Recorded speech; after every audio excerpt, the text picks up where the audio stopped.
Are you a business owner or employee who needs to network but is terrified of walking into a room full of people you don't know?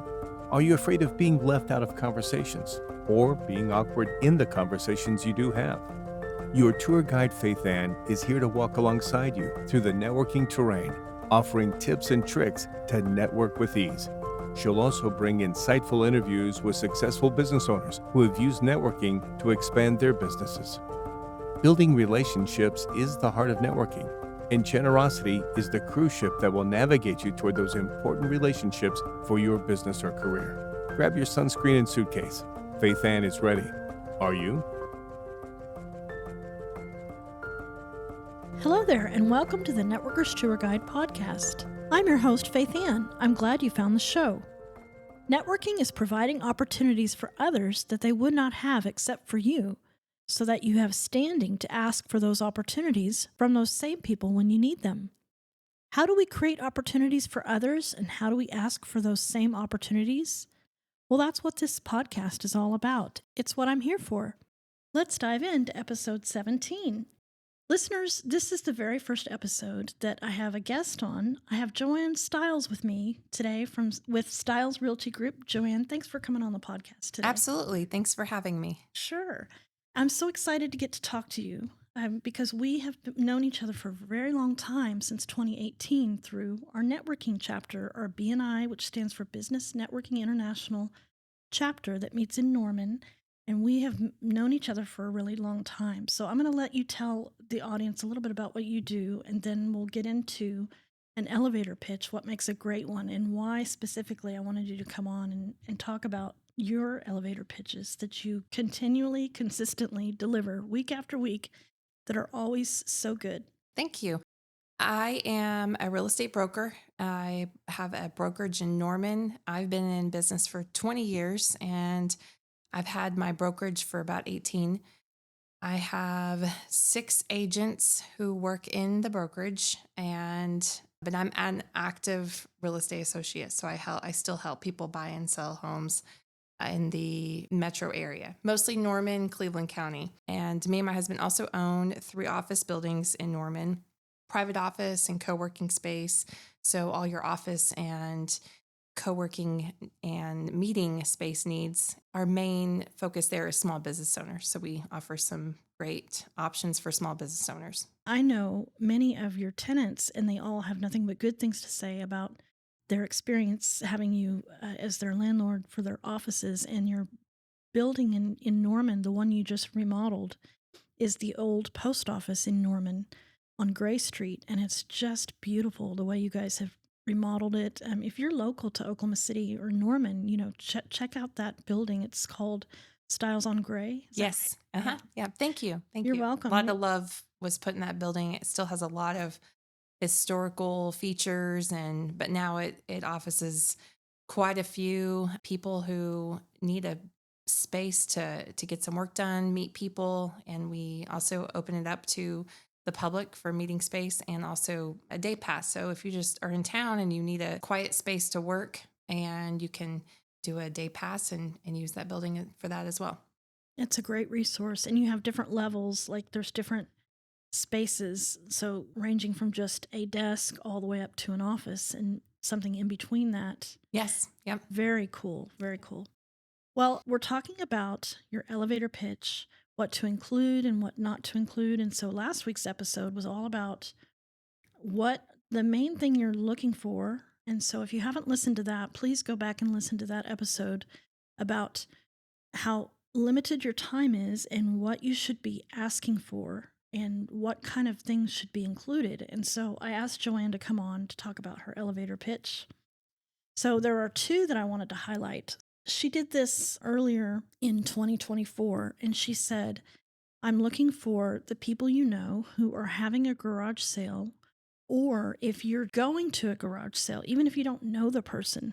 And JoAnne, tell us why you decided to use that as your elevator pitch. Well, a lot of times when you start thinking of wanting to sell your home, the first thing that you look around and you think, we have so much stuff. We've been here for this many years.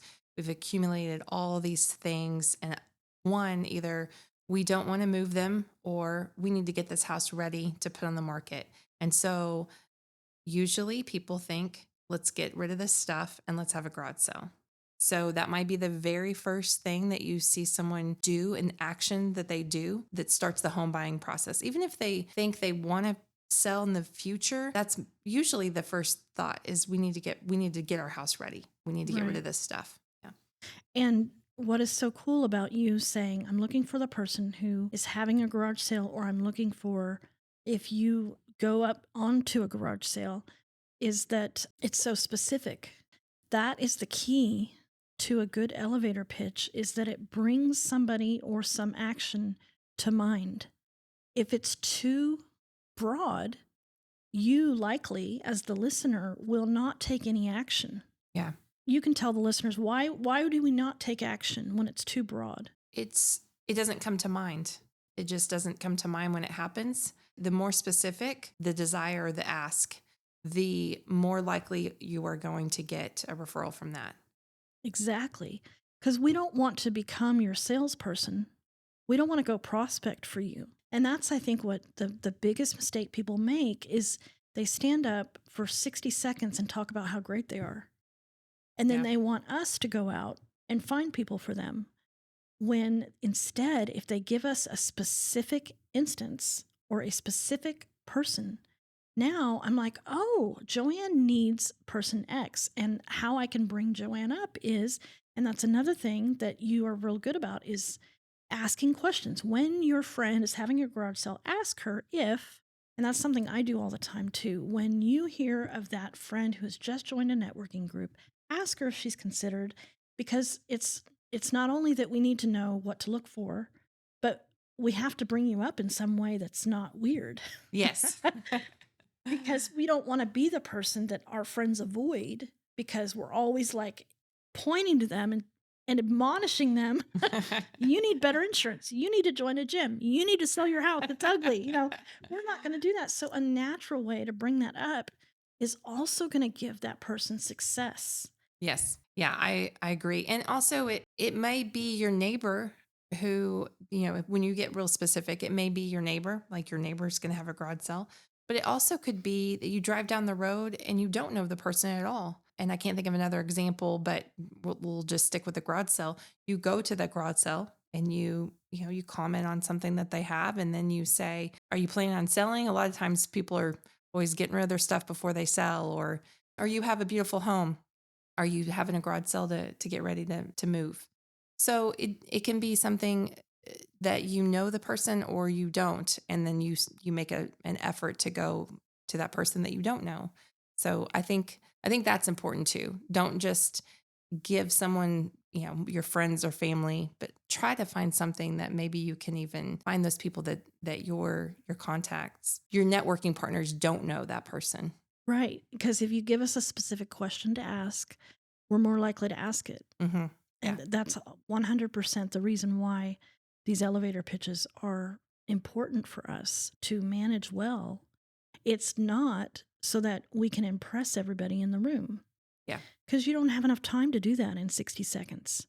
That's true. You don't have enough time to build trust. That's not the tool we use to build trust, to build rapport, the like, know, and trust. It's not the elevator pitch that does that. It's credibility and help the people who already trust you find referrals. Mm-hmm. That's the tool. Okay, there's one other one that you used recently, and this one was more recent because it was closer to the end of the year. You want to talk about that one? Sure.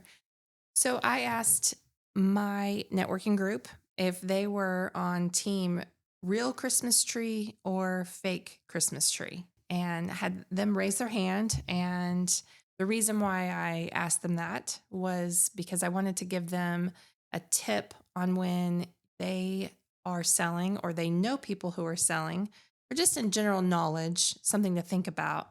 When you're selling around a holiday, specifically Christmas, because we mostly decorate for Christmas, you don't want to decorate your home before you put it on the market, or maybe even while it's on the market, because it will date your photos. If I had a house I had listed before Christmas and it was all decorated and it's still on the market today, and maybe even on the market the end of February and March, and I still had those pictures up that had Christmas decorations, it's just really going to date it.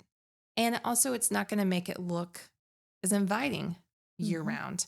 So that was kind of a question I asked to get them their attention, raise their hand to get them involved. It doesn't matter if you're fake Christmas tree, real Christmas tree team. What matters is my message of decorating for the holidays. So, And that definitely got across. That message got across. And again, it's painting a picture. So, everybody in our chapter, when you said, "Are you team fake? Are you team real?" Because we actually raised our hands, mhm, we all pictured our Christmas tree.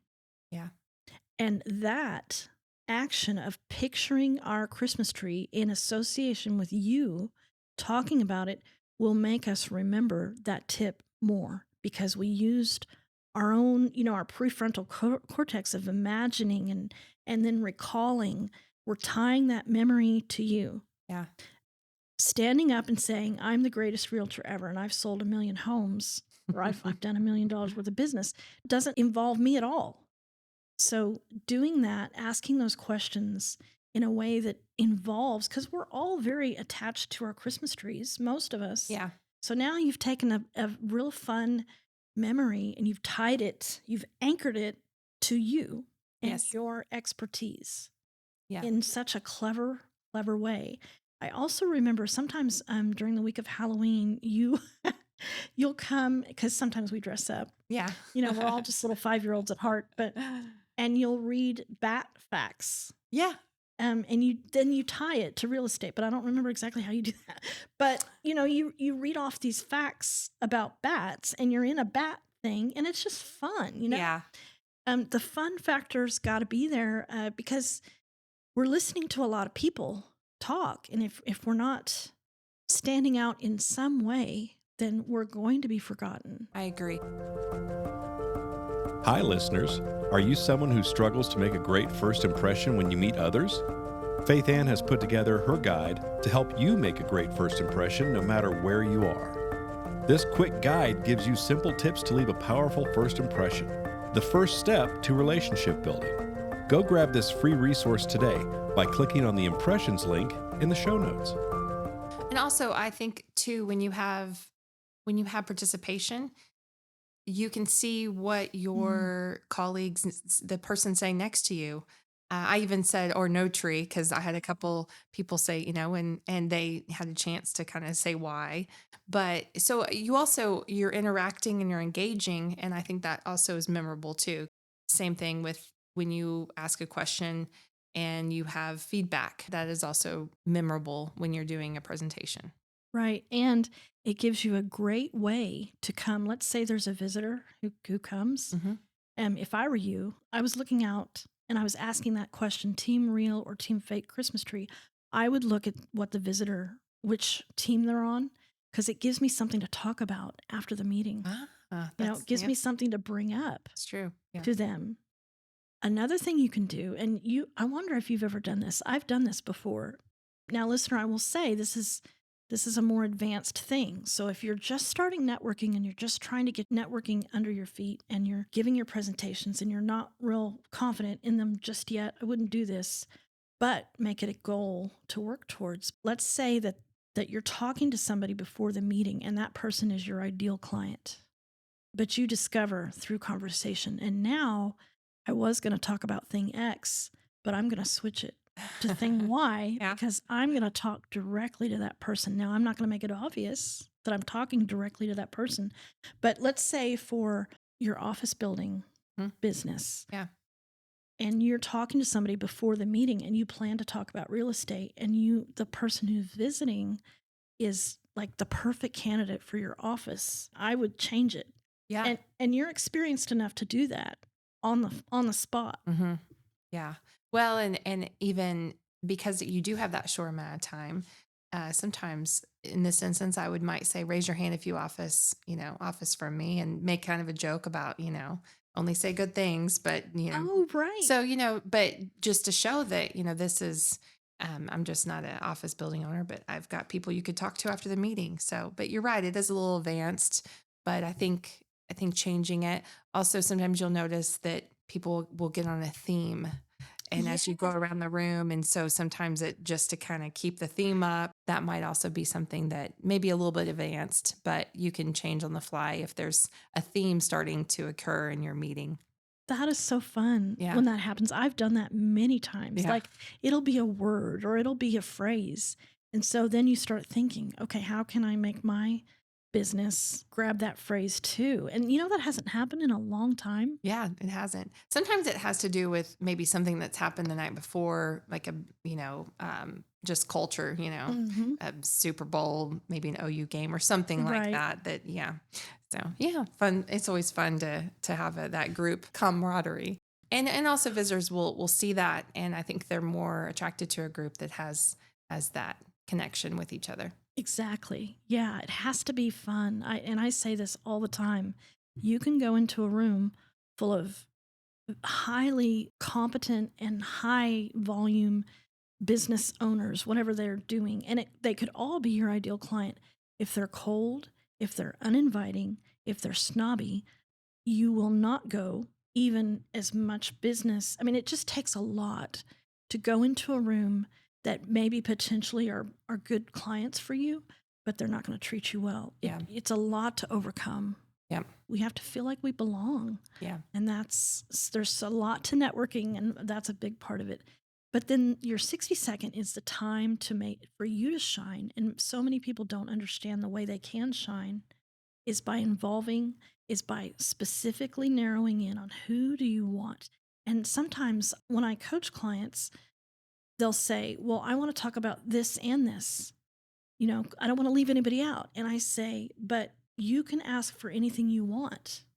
So you might as well pick the thing you really want. It's your 60 seconds. You can do anything you want to with it. But if you clutter it by, well, I don't want to miss this, and I don't want to miss this, and I don't want to miss this, what ends up happening is people don't hear anything. Yeah, that's very true.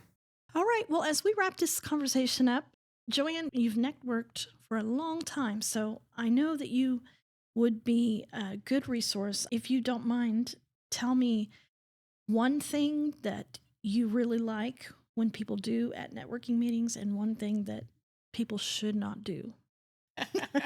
Okay.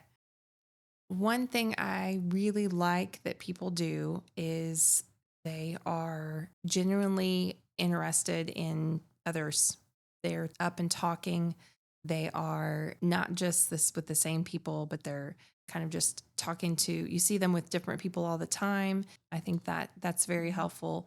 And it's easy. It's easy to sit by, the same people, the same seat you always do, kind of like at church. You just show up, this is my seat, so this is where I'm going to sit. But kind of changing up and just being kind of just all over the room, talking to everyone. That's why we're there. So Right. I think that's what I really like to see.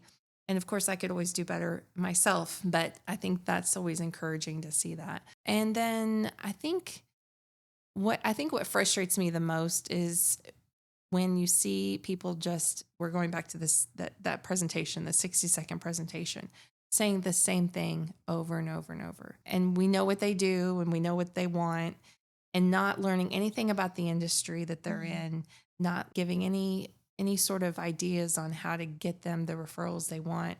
It's just same thing over and over. And it can be monotonous. And it's just because they just need more education. They need more training on how to really get people's attention. But I think too, it also might just be a lack of effort.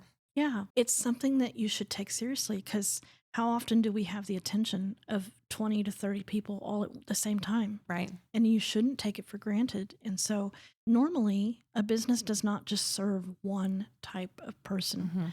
So there's always things you can talk about that are different. And you know what else you could do is tell client stories. So if people are saying the same thing over and over and over again, they're not utilizing what they have. Go to your Google reviews, read all of your Google reviews, find the best one, and tell that to the room. And don't read it from your phone. Memorize the concept, the general idea of what that review says. Retell it, and then you can say, so this week I'm looking for somebody who wants to have a good experience like Bob, who blah, blah, blah, and blah, blah, blah, because I was able to help Bob, blah, blah, blah. He appreciated that. So that's such an easy way to find material, is to see who's bragged on you and what specifically are they liking about you? Because more than likely, other people are going to find those same things valuable. And I think that's so powerful. If I have not used that person personally, then I actually now have something when I do want to refer that person. I have something. Well, he treated this guy really well. He went above and beyond and did this.